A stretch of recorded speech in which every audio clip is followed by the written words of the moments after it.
Hello and welcome to Unabridged, the weekly podcast where teachers take on books. This is Sara. Join us for bookish episodes and a monthly book club pick. This is Ashley. Find us on Instagram, Facebook, and Twitter at UnabridgedPod or go to our website, unabridgedpod.com, where the books we read are linked for purchase. This is Jen. Check out our Teachers Pay Teachers store, our Patreon page, and our newsletter. Please rate, review, and subscribe on Apple Podcasts to support us. You want opinions about books? We've got them. Hi, and welcome to Unabridged. This is episode 182. Today, we are sharing young adult lit recommendations with you. Before we get started today, we just wanted to remind you that if you are interested in partnering with us, there's information on our website about that. We take sponsorships and we have other partnerships, like we can do affiliate links where we can support your business that way. And so to find out more information about that, just go to unabridgedpod.com/partners. Before we talk about our young adult lit recommendations, we wanted to share our bookish check-in like we always do. Sara, you want to get us started? What are you reading? A few episodes ago, Ashley talked about starting The Flat Share by Beth O'Leary. And when she was talking, I was thinking, oh, I bought that on audio as well when it was on sale. As soon as I remembered that, I was like, the next thing I'm going to start on audio is The Flat Share. So I did start it. I'm so close to being finished with it. And I love it. I think like I have become a huge Beth O'Leary fan, especially the audiobooks are similar in that they always have the alternating perspectives and they have different narrators for the alternating perspectives. And I just really love that. And they do a really good job. Like they make phone calls sound like phone calls. And I just think the audio is great. And I noticed that was similar to the Switch because the Switch had that as well. So I just really like that. This is a story of Tiffy. She is coming out of a horrible relationship and she had been living with her boyfriend and she's trying to find a place to live in London and she doesn't make very much money. So her options are not great. And she finds this ad for a flat share, but basically it's a bed share because the person who has posted, he works nights. And so Tiffy works days. So the arrangement will be that she gets the apartment from like 6 p.m. till 8 a.m. And then he gets the apartment from 8 a.m. until 6 p.m. So they are literally sharing one side of the bed. So they each have their own side of the bed and they share the apartment. So she decides to take him up on it because it's really reasonably priced and she can save some money. And it works out for both of them. And they don't meet for a really long time. And it's just a great story. It's funny. I think that Beth O'Leary does a great job of just adding tons of humor into her stories. And it's just a really compelling, sweet story about two people who are getting to know each other, but not really seeing each other. And there's other things that are involved too that I really like. There are some minor characters who also have some story to them, and I really like it. So it's been a joy to read. I can't wait to finish up, but like I said, I'm almost done. And I think I've become a huge fan of Beth O'Leary's work. And I like I've said before on the podcast, I love books set in Britain and this one is excellent. I just love it. So that is Beth O'Leary's The Flat Share. And I'm listening to the audio and it is fantastic, as is the Switch. So. Nice. That's awesome, Sara. That's what I kind of stalled out on mine just to report back. So everybody knows that I've been reading like 10 books at a time. So I think I'm still at probably 15% on that book, but I do own the Kindle book. So it's waiting patiently for me and I'm excited to get back to it. But that is funny. It just had to wait. There were some other ones I had to finish and I was trying to do physical copies that I couldn't take with me. And so it's been sitting there, but I love the premise and I'm with you, Sara, on the alternating perspectives and all that stuff. It's just, yeah, I love her stuff. And I didn't know until diving into these. So yes. What about you, Jen? What are you reading? So I am reading Brina Starler's Anne of Manhattan. And the premise, you probably hear the hesitation in my voice. The premise is a little strange. So this is a retelling of Anne of Green Gables. So shout out to the Unabridged Pod Reading Challenge. This would be a great pick. But it is a romance novel that is a retelling of Anne of Green Gables. So I did not have this terminology when last I read Anne of Green Gables, but this is an enemies to lovers story. So anyone who loves Anne of Green Gables knows that it is the story of Anne Shirley, who meets Gilbert Blythe when they are very, very young, and they absolutely hate each other, and then they end up together. So Starler takes this story and begins it when they are adults. So they're in their early 20s, and they are meeting again, and they have this instant tension and connection. And then it flashes back to tell the story of their childhood, of when they first met. It is set in contemporary times. So it removes Anne of Green Gables from its time period and moves it to modern day New York when they are both in college. They're getting ready to finish their senior year. And it's really interesting. It's really well done. My hesitation is just that it is super steamy. And so parts of me are thinking back to the Anne of Green Gables of my childhood, which is a romance, but is a very sweet and innocent romance. And I would not use those words to describe this, but it is very steamy, but it's really good.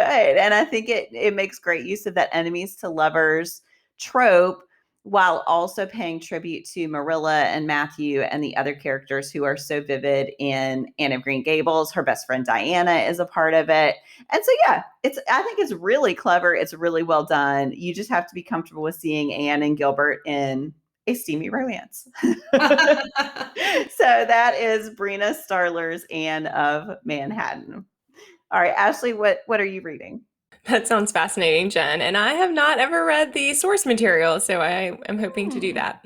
I am reading, speaking of books that we've recommended to each other and enjoyed, Jen shared about Jenny Lawson's Broken in the Best Possible Way. And she shared about that one in her book of Check-In a while ago. And I knew I really wanted to listen to it.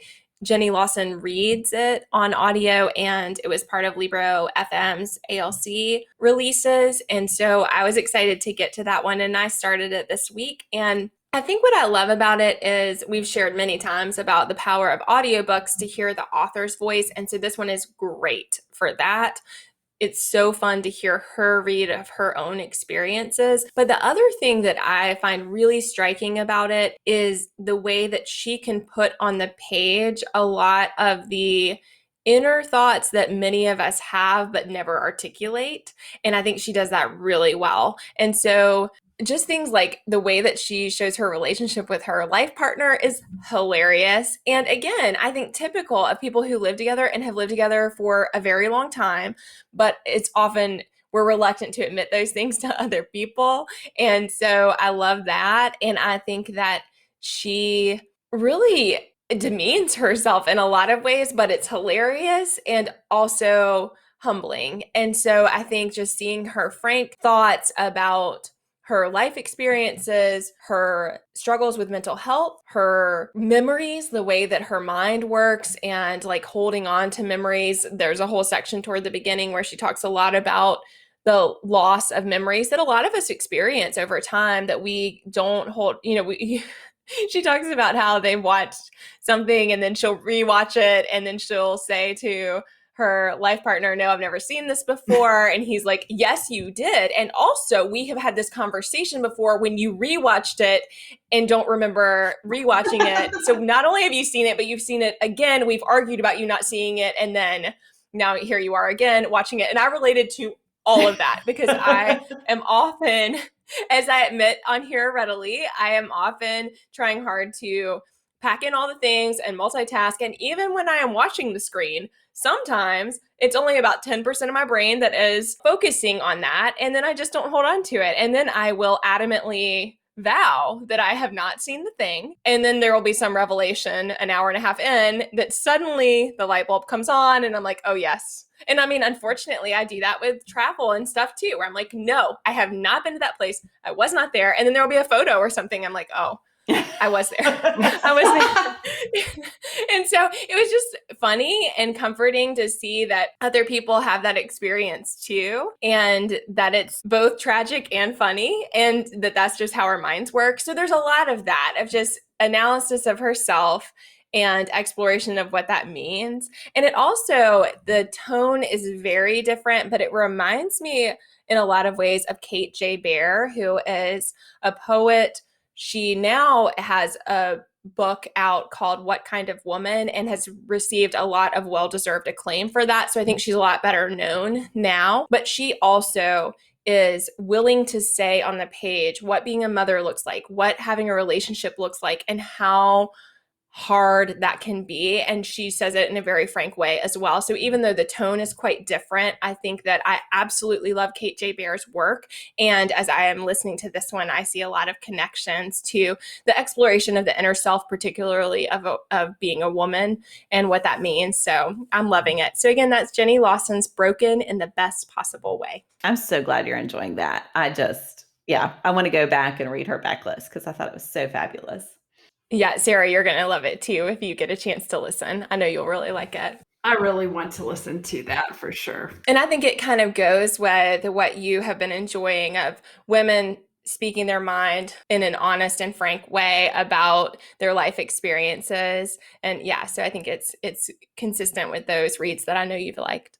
Okay, so one of the areas that we all feel very passionately about, and those of you who listen to the podcast a lot know, is young adult literature. So all of us are reading YA Lit all the time amid all the other books that we're reading. And we just wanted to take this episode to celebrate some that we've read recently and that we are really would recommend and are enjoying. So we all had a lot that we had enjoyed, but tried to narrow it down. But all of us try to keep fresh on that, both because they are so much fun to read and also because we want to be sharing those with teachers and with the young people in our lives to make sure that we're checking out all the great things coming out. So we're just going to each pick one today to recommend as a recent read for each of us that we've enjoyed. Jen, do you want to start us off? So I am going to recommend Aiden Thomas's Cemetery Boys. I have to say that Ashley on her list had Aiden Thomas's Lost in the Neverwoods as a possibility and very generously gave that one up. So I could talk about Cemetery Boys, but I did want to shout out that choice as well, which I have not yet gotten to. Cemetery Boys, though, was my first 5-star read of 2021. I absolutely loved this book. And I think it does so many things really well. It's not super long, but there is a lot packed into this book. So the book focuses on Yadriel, who is part of a Latinx community of brujas and brujos whose destiny is determined by gender. So if they are women, then they have one role and they do this one thing in the community. If they're men, then they do this other thing. For Yadriel is a trans boy. And so that becomes very, very complicated. He has faced a lot of resistance from his father, who is very uncomfortable with the fact that he is not fulfilling his destiny as a bruja and instead wants to do what the brujos do in the family. So at the very beginning of the book, his cousin goes missing. And this has been one of a string of young teenagers going missing. But when his cousin goes missing, Yadriel decides that he is going to prove that he is worthy of being a brujo and that he is going to go out on his own with his other cousin Maritza, and they are going to find his cousin. So there's a mystery element to it. Clearly, there is this magical plot within it.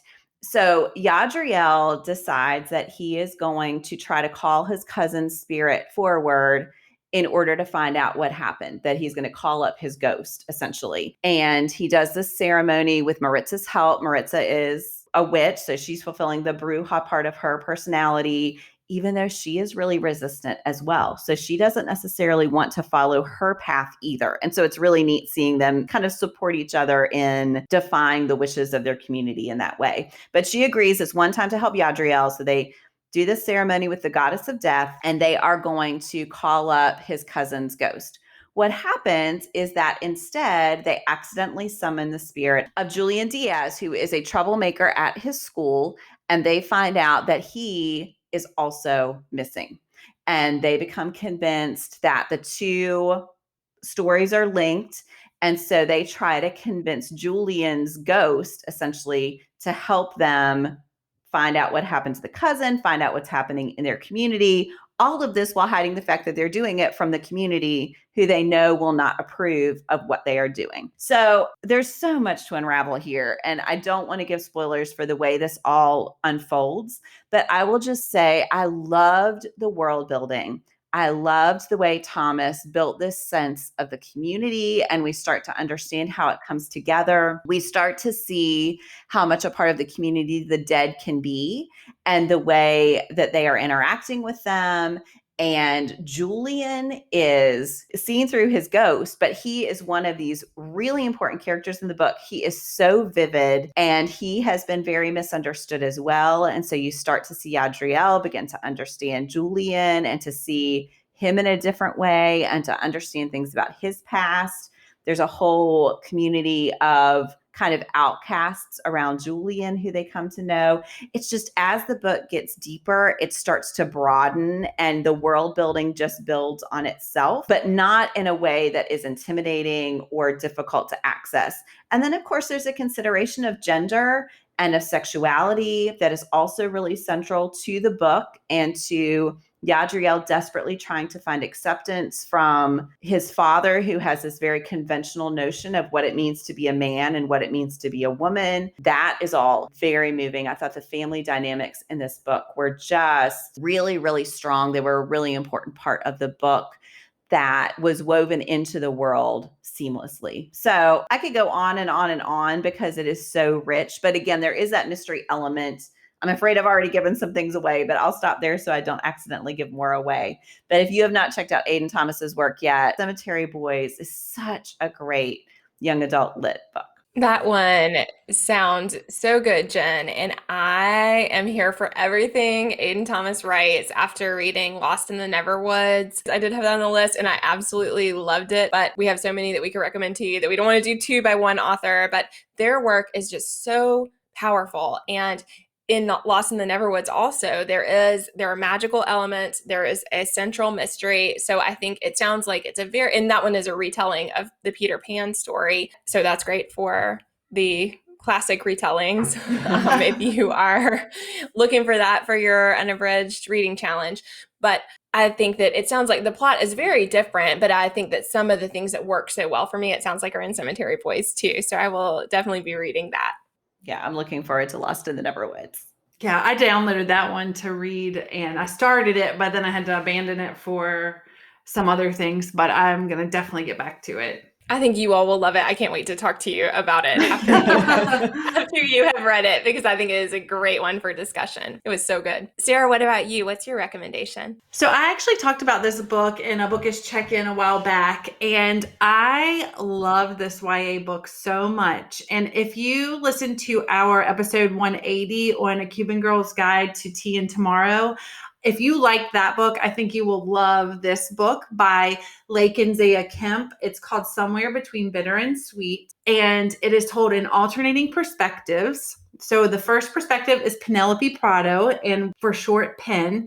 And she has always dreamed of opening her own bakery next to her father's restaurant. And her father has this restaurant called Nacho's Tacos that is basically this haven for the community that they live in. He hires undocumented people and he hires people who are down on their luck and provides them employment. He provides them a way to make a living. And it's just this hub in their community. And he is such a kind and generous person. And he has created this almost this found family in his restaurant. And Penn is a part of that. But he wants something else for her. He wants her to go to college and become, a doctor or a lawyer. He doesn't want the restaurant life for her. And all she wants is to be in the restaurant. And so there's this dynamic of her wanting to obey her parents and what they have sacrificed to give her, but also this pull to be who she wants to be and where she feels she is being pulled to be. So that's one reason I think it would be a great pairing for A Cuban Girl's Guide. And then, so that's one perspective. The other perspective is Xander. He lives with his abuelo, and he doesn't really know his father. His father left when he was young and then left his mom and him. And then his his mom sent him to live with his abuelo, so he is undocumented. And so I think what Kemp really explores here is the impact of being undocumented in America and having brown skin, and he has to navigate, being pulled over by police officers for doing nothing and having to answer questions when he has done nothing wrong. And I really like that exploration. And he and Penn create this friendship that kind of navigates into first love and discovering who they are. And it's just a really beautiful story. I think that Kemp does a great job of just exploring a lot of difficult things, a lot of things that are central to not being a white-skinned person in America. And I just think it is a great example of YA literature that is both compelling and a great story, but also really tackles some really hard things that I think kids need to read about.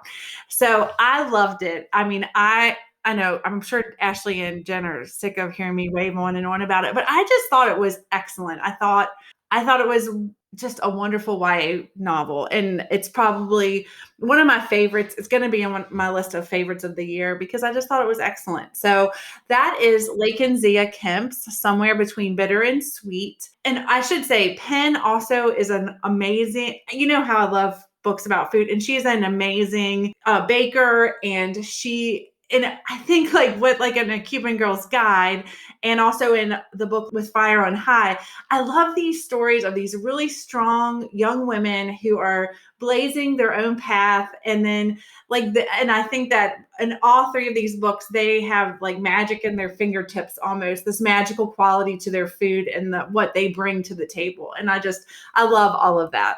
That sounds so good, Sara. I will definitely be reading that one. It's funny because when I started Jenny Lawson's Broken, I was torn between those two because both of them are on audio. I knew both of you had listened on audio.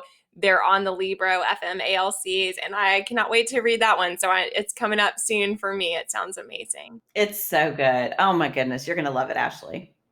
Ashley, what is your choice? So one that I read recently that just came out this month is Nicola Yoon's Instructions for Dancing. I think I chose this as one of my most anticipated reads of 2021. I love Nicola Yoon's work, and I think she hits just the right spot for me with romance because she knows how to capture the sweetness of young love and new love. And yet she also explores how complicated life is. And she does that really well in all of her books. So I loved Everything, Everything. I loved The Sun Is Also a Star. And I was excited to read this one. In this story, we have Evie, who in the beginning, I shared this for a bookish check-in quite a while ago, and I had only read the very beginning. So in the beginning, she's getting rid of all of her romance books. And she's decided she's going to donate them to a local little free library because her heart is broken and she doesn't want to see them anymore, essentially. And so she is breaking up with her love of romance books. And it's because her dad and mom are getting a divorce, and they had been her idols as far as what a relationship could look like. And so she just could not recover from that. And I loved that as the premise, that it wasn't her own heartbreak or something that had happened, but instead it's what happened in her family. And I think that that's kind of a different angle on sometimes what we see with young adult lit as far as a premise of why people have turned away from love. She actually realized that her dad was cheating on her mom, and her sister does not know that. And that's right at the beginning, that it's apparent that she's struggling because it also has caused this conflict with her sister, because she knows this thing that she feels like she can't tell her sister. And yet because of that, she's so angry at her father, and her sister is not. So she's really alone in what she's experiencing. Her mom is working hard to move forward and move on. And she feels like she's stuck in this grief for loss of what they had and can't recover she just can't heal. And so because of that, she is totally anti-love. But when she takes her books, she has this encounter that has some magical elements, and it leads to an unusual ability for her that I don't want to spoil. And that ability starts coloring what she sees in people's relationships. So, don't want to give anything away, but because of that, she winds up going to this dance studio that ties in the book. And while she's there, she meets X, and he does go by X, and they have a lot of jokes related to that in the book. And he is charming. He's a live in the moment kind of guy. He says yes to everything and is very open about that being his life philosophy, that he is going to embrace everything and always say yes. And that's very contrary to her in general, but especially after this event has occurred in her life.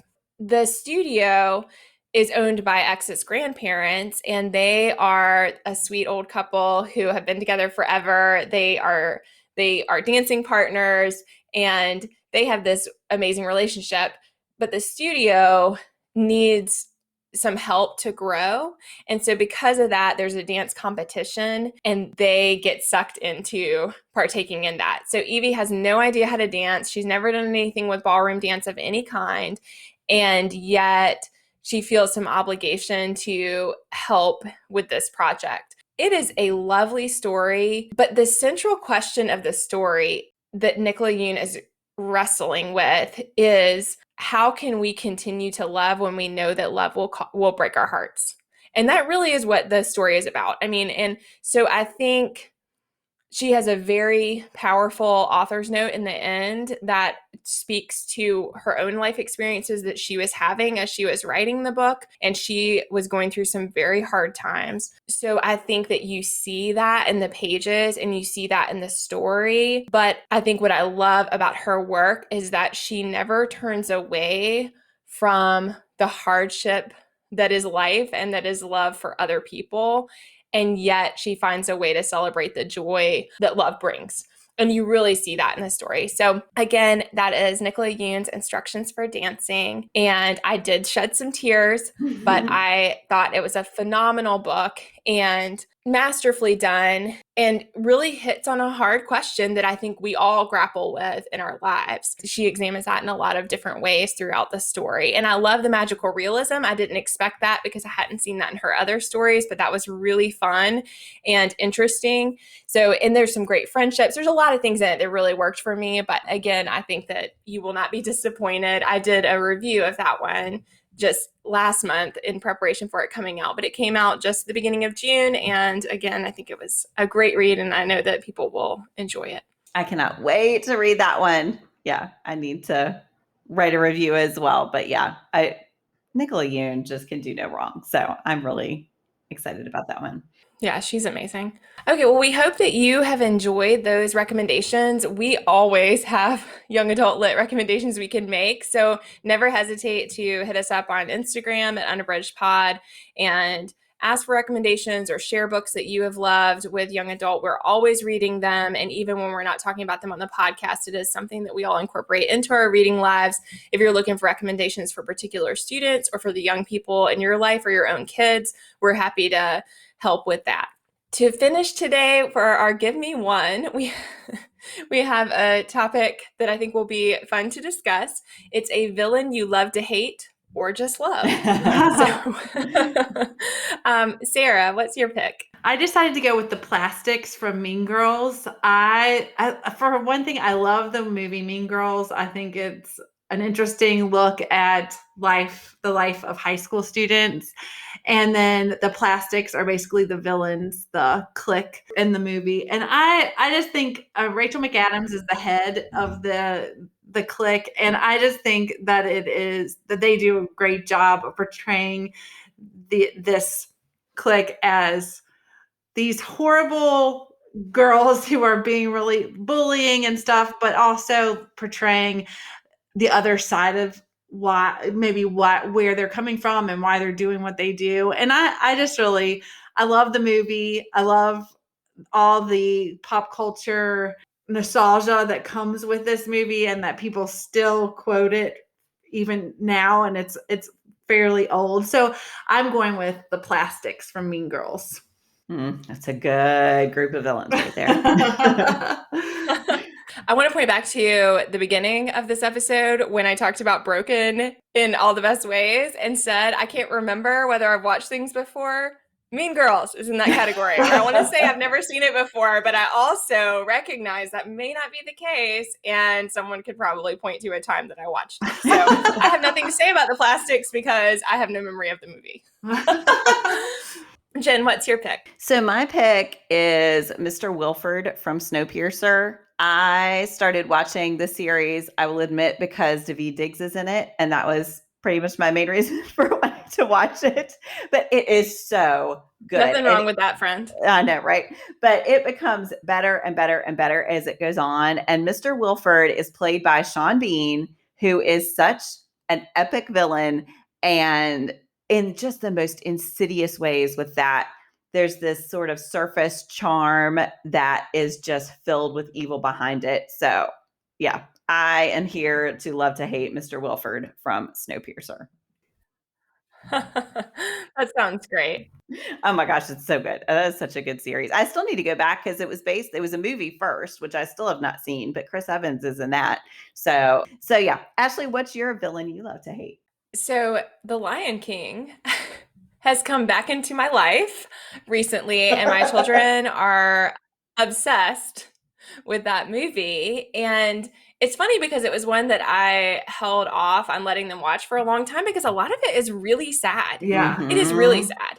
But they had watched The Lion Guard, which is a Disney, for people who don't have little kids, it's a Disney Junior series now. And so Kion is Kiara, who is Simba's child at the end of The Lion King. Kion is Kiara's sibling. And Mufasa is in The Lion Guard as like a voice in the sky, kind of. Mm-hmm. And so the girls already knew that Mufasa was dead and Simba is the father in that one. So in some ways they were kind of prepared for what I found to be really hard when I was a young person and watching that movie. And I wasn't that young, but I still remember very vividly how traumatic that whole part was. Anyway, so I had held off on this for a long time. And as often happens with these things that we try to like protect our children from, they have full on embraced it and probably watched it, I don't know, more times than almost any other movie that they have enjoyed so far. So, and the soundtrack is playing constantly. So when I saw this one, I was like, oh, yes, Scar is a villain that I love to hate. I just think, Jeremy Irons is the voice of that, and he is amazing. And I think that Scar is so well done as a just despicable but calculating villain. And yeah, so I think, he really does have a lot of the classic villain traits that I find enjoyable to hate. And so Scar is my choice. They're ready for Hamlet next. Yeah. They know the plot already, so. I know, right? I know. It's so, yes, it's funny because like I said, I tried to like protect them. And then of course they full on embrace it. Now I'm like, well, good, because this lines up nicely for other stories that I love. So yay. Well, we hope that you all have enjoyed listening today. We would love to hear what your young adult lit recommendations are. You can let us know about those at Unabridged Pod on social media. And thanks for listening. Do you have comments or opinions about what you heard today? We'd love to hear them. You can find us on Instagram, Facebook, and Twitter at Unabridged Pod, or on the web at unabridgedpod.com for a list of ways to support us. We'd like to thank Jared Featherstone, who composed our theme music, Strings of Light, and Katie Amy of Amy Photography, our podcast photographer. Thanks for listening to Unabridged.